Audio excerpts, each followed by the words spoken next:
How's it going, folks? I'm Matthew. This is Lemora's Cards.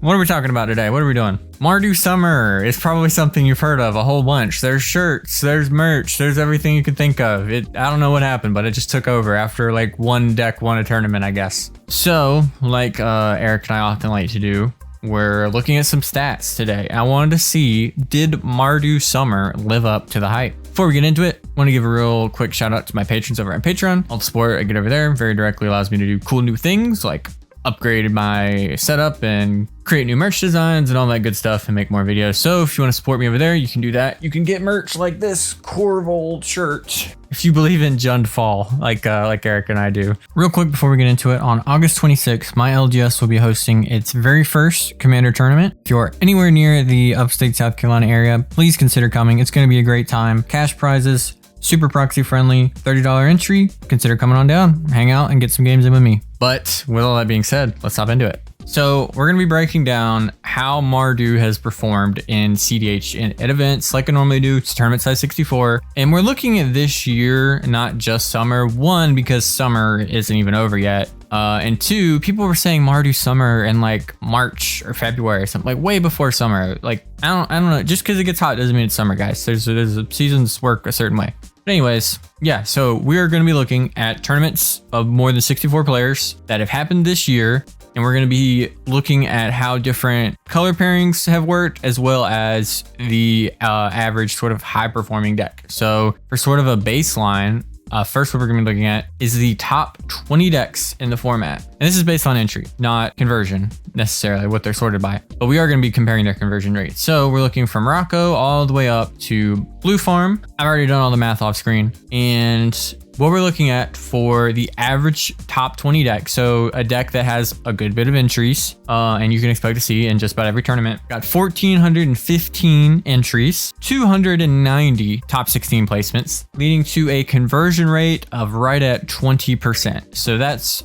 kind of about what you'd expect. That's what a lot of these decks hover around. There's some a little bit lower, some a bit higher, especially Thrasios Tymna, what the heck. So that's what we're looking at. And I think that's a pretty good baseline. 20% is kind of what you're looking for your conversion rate. Above that, you're good. Below that, you need to be thinking about, what's going on. What's the metagame? What's going on? We're going to be looking at some other popular 3-color combinations to get a good comparison. So 20% is what we're looking for. Let's see how they did. First, we're going to look at Esper. Right now, if you look at some of these numbers, they could just rename it to Tivit, because there's Tivits, and then there's Malcolm Tymna, and then there's like nothing. I mean, it is just desolate here in Esper Town, which I think is mainly because people have realized like, oh wow, Tivit is what you should be doing in this format. So with Esper, one of the probably most acclaimed color combinations in the format, we've got 214 entries for 40 top 16 placements, leading to only an 18.6 conversion rate. And if you look at these numbers here, it's not that surprising. Tivit is doing pretty well at 24. That's above the pack. Like we said, 20% is what you're looking for. Literally everything else is below that mark of what we're looking for. Malcolm Tymna is pretty close.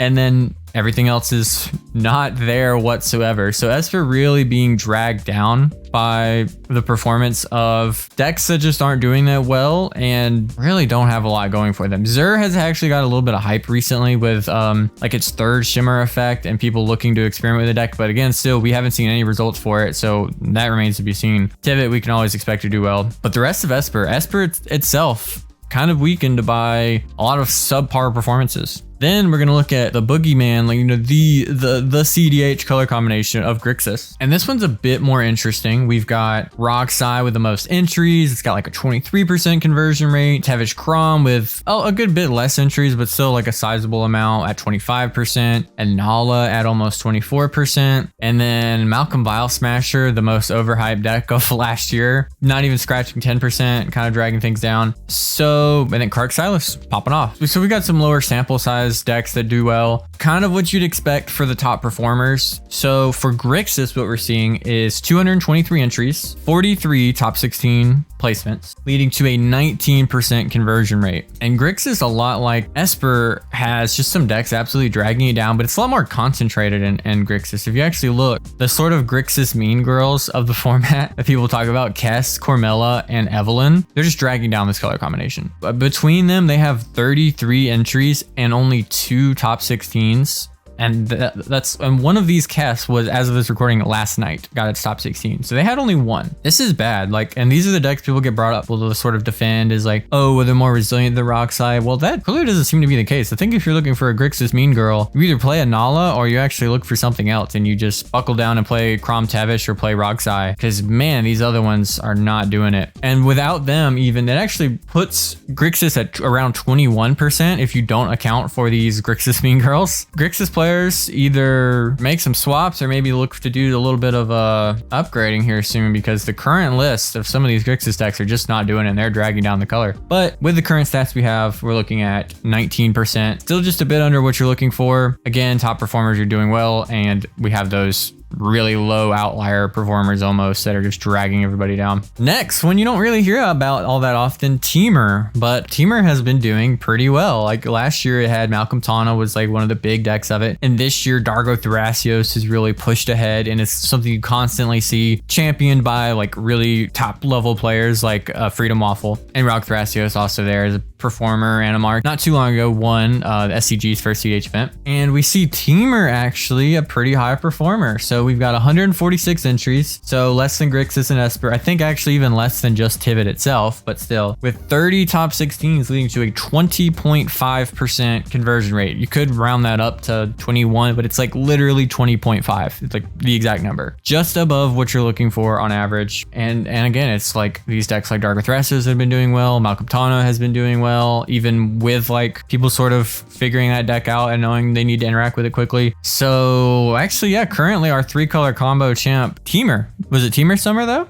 Almost to my surprise, actually. No, it was Mardu Summer. Mardu with 84 entries, 18 top 16s, had a 21% conversion rate, giving it the highest of any of these 3-color combinations with like a sizable number of entries. We've got a pretty good spread of decks. We've got Timna Jessica, we've got Dihada, which has been on a hot streak. Kali of the Vast, which has got a crazy conversion rate due to, dedicated pilots like Bad Dog. Dargo Timna showing up, Rog Timna. Like, there's just a lot of decks, even with decks like Kroxa and Kunaros sort of dragging it down a bit, but 5 games isn't that bad, and people have to test things at some point. So Mardu actually has been the top performing sort of 3-color combo. And I would say, did it live up to the hype of, making it shirts and merchandise and making it a hashtag? Maybe not. Just edging out Temur by 0.5% and like almost half the amount of entries. Maybe it's been overhyped a little bit, but has it been performing and doing well